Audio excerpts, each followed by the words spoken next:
ሙስና ኢፍትሐዊነትን ያነግሳል። ሙስና ስርዓት አልበኝነትን ያስፋፋል። ሙስና አለመረጋጋትን ያመጣል። ሙስና የሀገርን ሰላም ያናጋል። ስለሆነም እንደ ሀገር ሁሉን አቀፍ ብልጽግናን ለማረጋገጥ ሀገራችን ለሁሉም ዜጎቿ ምቹ እና ተስማሚ እንድትሆን የጸረ ሙስና ትግልን በአግባቡ መታገል ከአመራራችን ከአባላችን የሚጠበቅ ነው። ሁለንተናዊ ብልጽግናን ለማረጋገጥ ሁሉን ኢትዮጵያውያንን አንድ ላይ ያሰባሰበ ግዙፍ ፓርቲ ነው። ፓርቲያችን በሚመራበት የመደመር እሳቤ ሌብነትና ብልሹ አሰራር ቀይ መስመር መሆኑን ያስቀመጠ ሲሆን በሌሎች የፓርቲ ሰነዶችም በትኩረት ትግል እንደሚያደርግበት በግልጽ ያስቀመጠ ፓርቲ ነው።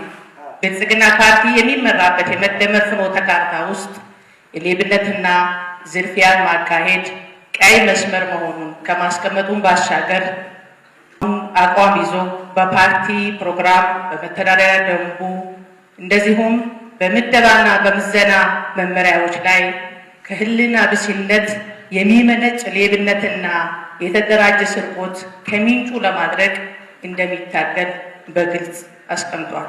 2/2015 ላይም ሙስና ህግና ስርዓትን ተከትሎ ከመስራት ይልቅ ስልጣንና ኃላፊነትን ያለአግባብ በመጠቀምና ህግና ስርዓትን በመጣስ የመንግስትና የህዝብ ሀብትን እና ንብረትን መስረቅ፣ መዝረፍ፣ ማጭበርበር እንዲሁም በጉቦ፣ በዝምድና፣ በትውውቅ፣ በፖለቲካ ወገንተኝነትና በሃይማኖት ትስስር በመመርኮዝ ፍትህን እያዛቡ የግል ጥቅምን ማካበትና ሌላውን ወገን ተገቢ ባልሆነ መንገድ መጥቀም ወይም መጉዳት ነው በሚል በግልጽ መመሪያው ላይ አስቀምጧል።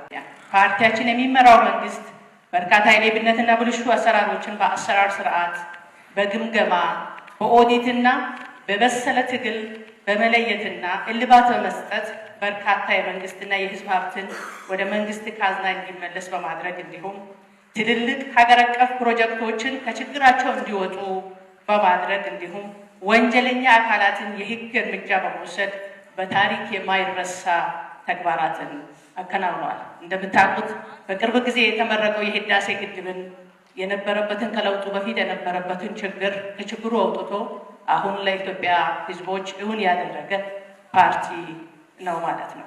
እንደ ዞናችንም ከቅርብ ጊዜ ወዲህ የተስተዋሉ ያሉ የብልሹ አሰራሮችና የሌብነት አዝማሚያዎችን በጥልቀት በመፈተሽ በኦዲት፣ በግምገማ፣ በአሰራር ስርዓት በመለየት የመንግስትና የህዝብ ሀብት፣ የተወረረ መሬት እና በምልጃ የሚሰጡ አገልግሎቶች፣ ከማዳበሪያ ሽያጭ የተሰበሰበ ገንዘብ የማሸሽ ችግርን፣ የገቢ አሰባሰብ ላይ የተሰማሩ ባለሙያዎች የዕለት ገቢን በአግባቡ ወደ መንግስት ካዝና ያለማስገባት ወዘተ ችግሮችን በዝርዝር በመገምገም ከዞን ጀምሮ የተቀናጀ ትግል በማድረግ ችግሩን በፈጠሩ አካላት ፖለቲካዊና ህጋዊ እርምጃ በመውሰድ ባለፈው ዓመት ችግሩን መሻገር ችለናል። በቀጣይም እንዲህ አይነት ብልሹ አሰራሮች ሲገጥሙ አምርረን በመታገል በተለይም የፓርቲ አመራሮቻችን አባላችን በየመድረኮቻቸው የሚኖራቸው መድረኮች መታገል ችግሩ ሲገኝ እርምጃ የሚወስዱ መሆኑን ቤቱ በደንብ ማወቅና የትግሉ አካል መሆን ይኖርበታል። ተሞክሮ እንደሚያሳየው ሙስና በአግባቡ ለመቀነስ ብሎም ለማጥፋት ቁርጠኛ የፖለቲካ አመራር ያስፈልጋል ይላል። ቁርጠኛ የፖለቲካ አመራር ማለት በደረጃው ያለው አመራር የፓርቲ አመራር ሙስና ካንሰር እንደሆነ፣ ሙስና የልማት ጸር እንደሆነ፣ ሙስና የህዝቦችን የአለመረጋጋት፣ ሙስና ሀገርን እንዳትለወጥ የሚያደርግ መሆኑን በውል ተገንዝቦ አመራራችን መታገል፣ ከሙስና መራቅ፣ ከሙስና የጸዳ መሆን፣ ራስ ጸዶ ሌሎችን እንዲጸዱ ማድረግ ላይ የፖለቲካ አመራሩ ቁርጠኝነት የሚፈልግ ስለሆነ